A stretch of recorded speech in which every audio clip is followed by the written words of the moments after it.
Hoje aqui nosso convidado do Você Pode Mais, super especial, Rafael, querido, sócio, hoje gestor do Garden and Hair. Maridão, vou ter que falar, maridão da Júlia Nuno, como não? Porque por mais que não seja o título, é a parceria, é a sociedade, é o negócio deles. Muito prazer e muito obrigado por receber a gente aqui no seu espaço. Prazer é nosso aí, obrigado pelo convite.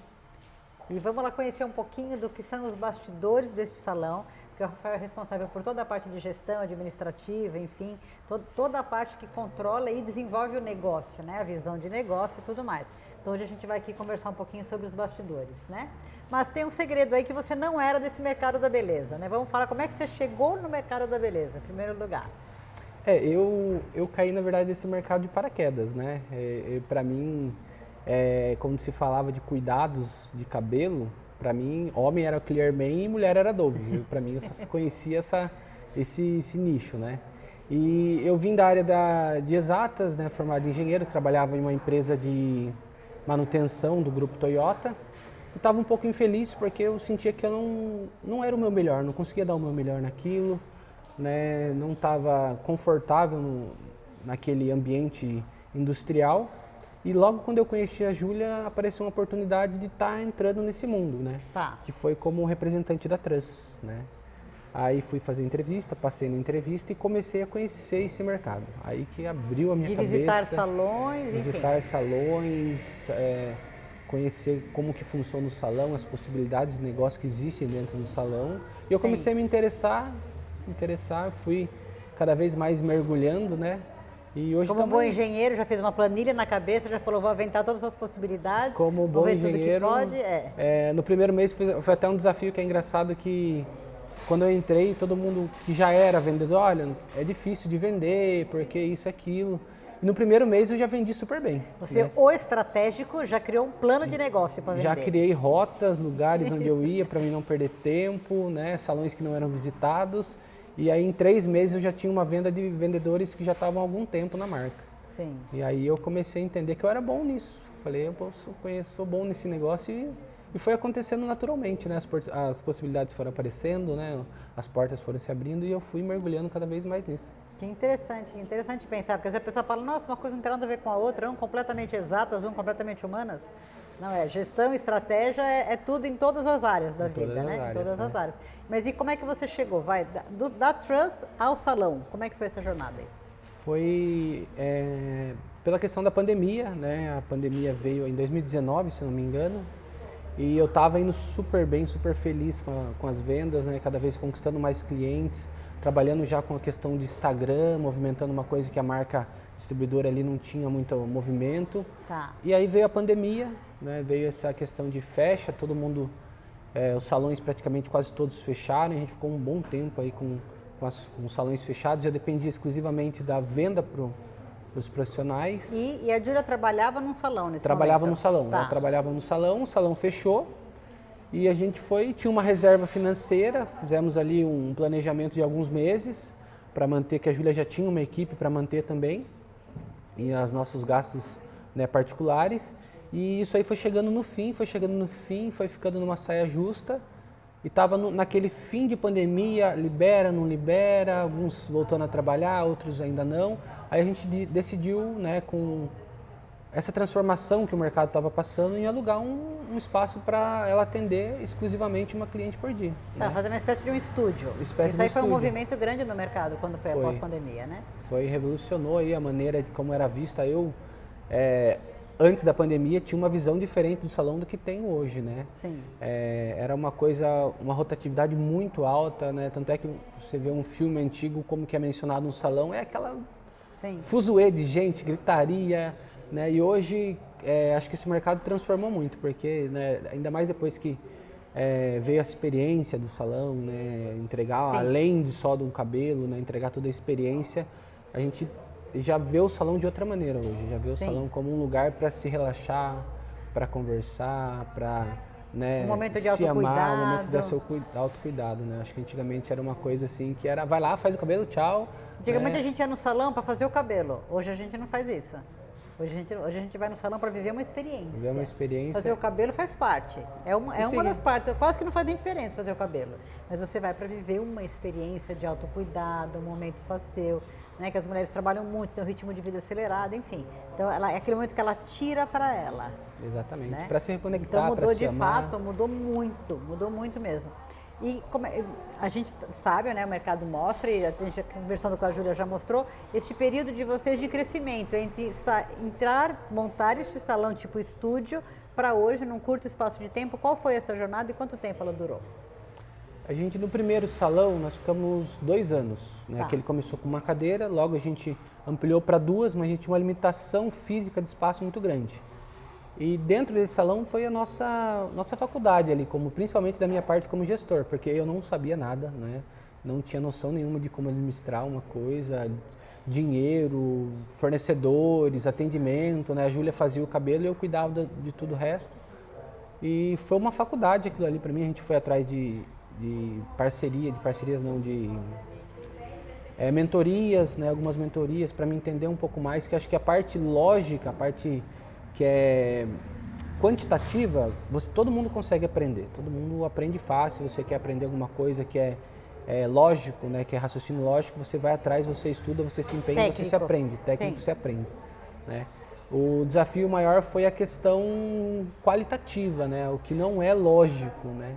Essa parte de cuidar da gestão dos relacionamentos de profissionais, que no caso era só a Júlia, mas a gente já tinha equipe da Júlia, clientes, né? Então ali foi uma escola onde a gente enxergou a possibilidade, que estava indo muito bem, a gente estava crescendo dentro desse pequeno espaço, que agora é a hora de a gente ir para um espaço maior. Certo. Né? Então a gente já começou a projetar... Você deu um passo mais seguro, né? Isso mais que a seguro. gente sempre fala nas mentorias.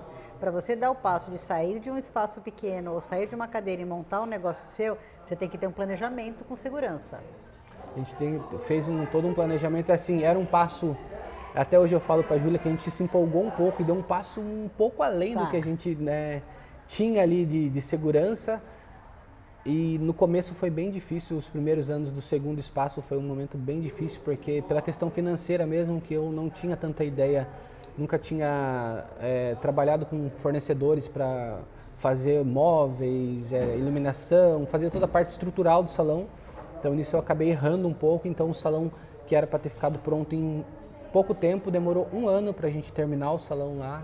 Então foi 1 ano, o Bruno entrou logo no começo, foi um período de atendimento e obras. E tudo que eu errei lá, nesse aqui a gente já não errou, né? Então Sim. esse aqui a gente já veio com o passo para trás, em vez de ser um passo maior, um passo um pouco menor ali. Sim. Do que a gente poderia realmente alcançar, né? E estamos aqui, 2 meses já.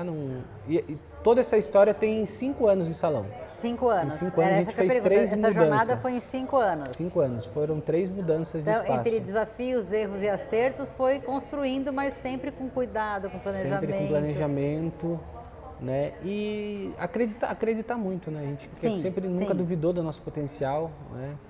E uma das coisas que eu aprendi muito da minha área industrial é você estar sempre buscando a melhoria contínua, né? Que a filosofia japonesa tem o Kaizen, que eles chamam, que é você estar sempre olhando e melhorando, sempre há alguma coisa que precisa melhorar. Por ser melhor. Em todos os quesitos do negócio, sempre há um ponto que você tem a melhorar. Então não chegar num ponto que a gente sabe Você está falando uma coisa tão importante, não é uma coisa comum na área da beleza, na área dos salões. Porque normalmente você estrutura um salão, ele fica bonito, funcional, tal. Ali, ok, está funcionando. Mas normalmente você não vai vendo nos mínimos detalhes, que isso o mercado do luxo faz gigantescamente bem, a riqueza na melhoria de detalhes. Detalhes de atendimento, detalhes de acomodação. Detalhe bom, por exemplo, na época de inverno, de frio, eu, por exemplo, pinto o cabelo a cada 15 dias. É extremamente desagradável, você fica com a cabeça muito gelada. E muito tempo, e 1 hora, e você não pode fazer nada. Então, o que eu vejo? Tem salões que não se preocupam, por exemplo, uma mantinha na cadeira, um ar-condicionado que você tem uma regulagem um pouco mais quente. Às vezes, na hora que você vai comprar o equipamento, você não pensa nisso. Mas quando você põe o cliente no centro do negócio, você pensa. Exatamente. Vai ter um inverno, o salão vai ficar frio, porque os salões são grandes, piso frio, o salão vai ficar frio. O que eu faço por ele? Isso é detalhe. Isso é detalhe. Então, como você mesmo disse perfeitamente, sempre tem um detalhe a mais que a gente pode ir pensando. E com isso você vai criando o diferencial. Hoje, como você vê os diferenciais desse salão para os outros do mercado? Atendimento seria um deles? Olha, é assim, o atendimento é uma coisa assim que é um ponto forte aqui do salão, mas o que acontece? Eu acho que por esse movimento de alteração do mercado, muitos salões eles ficaram muito apegados, não apegados, mas ancorados, vamos dizer, na experiência. Eu vejo aí que muitos salões eles querem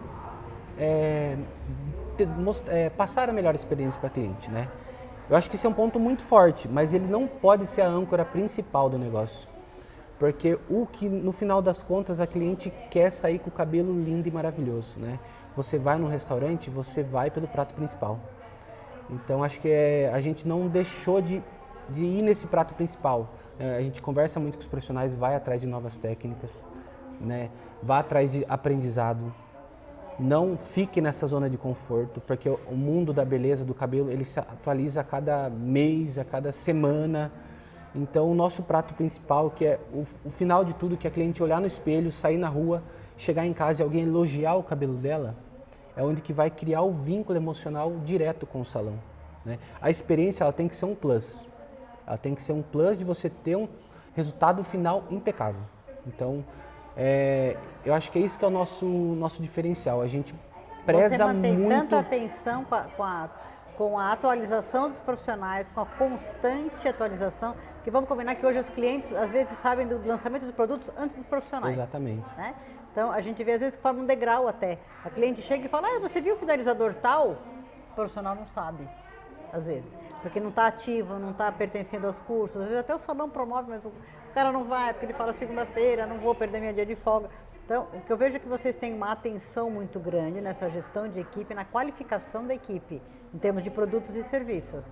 E isso para vocês é tão importante quanto a experiência do seu cliente. Exatamente. Eu vejo que o resultado final ele tem que ser impecável e ser alinhado com a experiência, né? E o que eu acompanho de vários, né, parceiros, amigos, é que as pessoas se ancoram muito na experiência, né? Até passei por uma mentoria um tempo atrás e elas me falaram uma coisa que eu sempre repito, que lustre bonito não atrai cliente, né? Então todo mundo está preocupado com um salão bonito, decorado, com uma xícara legal, com um café legal, mas eles deixam um pouco de lado a continuar estudando, a continuar entregando o melhor, a continuar entendendo o que a cliente realmente quer do cabelo, porque a partir do momento que ela sai daqui, ela vai levar a experiência na sua memória, mas o vínculo emocional é quando alguém vai e faz um elogio para o cabelo dela, se olha no espelho e fala, nossa, que cabelo maravilhoso. Eu acho que está se atualizando e se reciclando em termos de técnicas e produtos é o básico do básico que todo salão deveria fazer. Exatamente. Não é uma coisa comum, não é uma coisa corriqueira no mercado. Normalmente os profissionais não se atualizam com a mesma velocidade que a gente como educador gostaria. Exatamente. Né? Mas é muito bacana de ver vocês que têm essa visão enquanto empresários, porque vocês vão proporcionando isso para o cliente final que está na cadeira, que no fundo é o que importa. É o que no fundo importa. é isso, né? No fundo é isso. E vamos lá, aproveitando um gestor tão consistente, eu vou pedir para você dar uma dica para todos, porque hoje a gente vê muito profissional que monta o seu negócio e falha na gestão. Então, dá o que a gente chama de voo de galinha empresarial, né? E acaba muitas vezes retornando para outros salões, que não era nem aquele mesmo que ele trabalhava. Então, a gente vê assim uma fragilidade em termos de gestão. Então, eu gostaria que você você mais experimentado como desse um conselho, uma dica, alguma coisa que você pudesse dar para esses profissionais que anseiam abrir os seus próprios salões, o que seria uma coisa que seria um passo antes de abrir? O que eles deveriam estruturar bem claramente para dar esse passo de abrir um salão próprio? Olha, é assim, eu acho que a profissão em si de cabeleireiro, ela já ocupa muito o seu dia a dia, né? Porque o cabeleireiro hoje ele tem que ser atrás de técnica, ele tem que ser influencer, ele tem que ser visagista. Então, se você deseja abrir o seu salão e continuar como atendimento, eu acho que é uma coisa muito arriscada, né? Eu acho que é uma coisa muito, sinceramente, acho uma coisa muito arriscada, porque a gestão é uma outra profissão, né? Uma outra que vai tomar muito seu tempo também.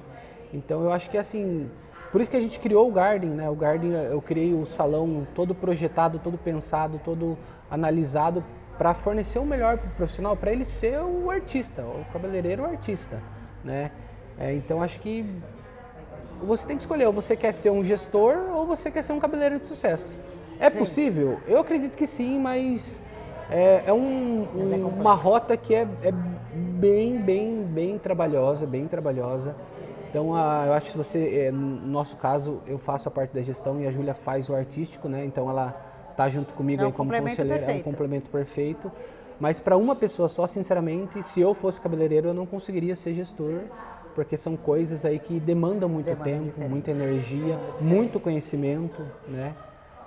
Então, se você está pensando em abrir o seu negócio, saiba que eu acho que é melhor você uma hora você vai ter que tomar essa decisão. Ou eu continuo sendo cabeleireiro e gestor cabeleireiro do meu salão, ou eu só sou o gestor, porque as duas coisas é uma coisa que você vai abrir muita possibilidade de falha.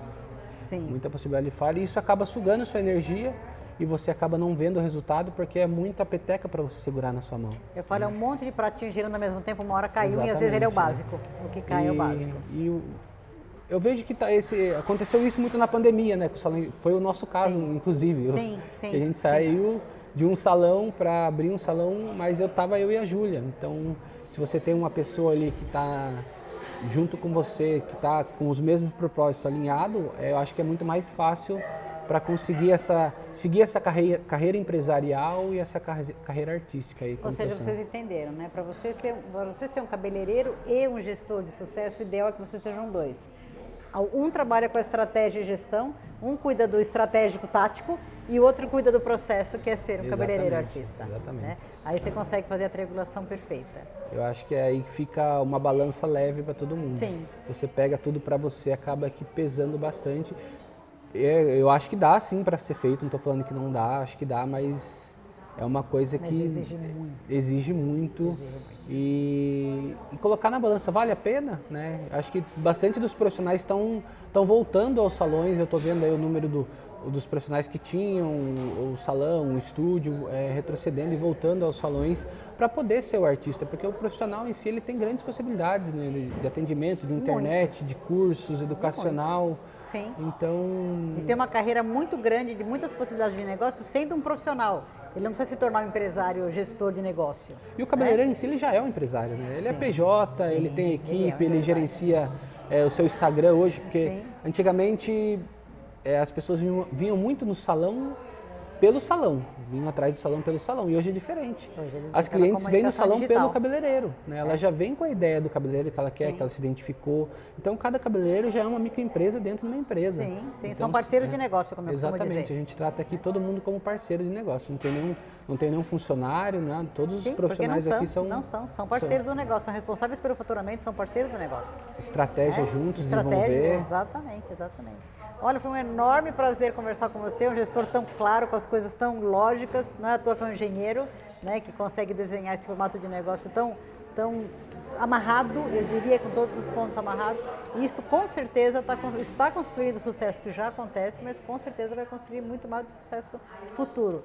Muito obrigada pelo seu tempo, pela sua entrevista e principalmente pelo que você disse. Obrigado pela sua experiência que você me passou também, que eu adorei a conversa com você. E Ana, temos muito aí pela frente para caminhar, com certeza. Foi um enorme prazer. Obrigada mesmo, de coração. Obrigadão. Obrigada mesmo.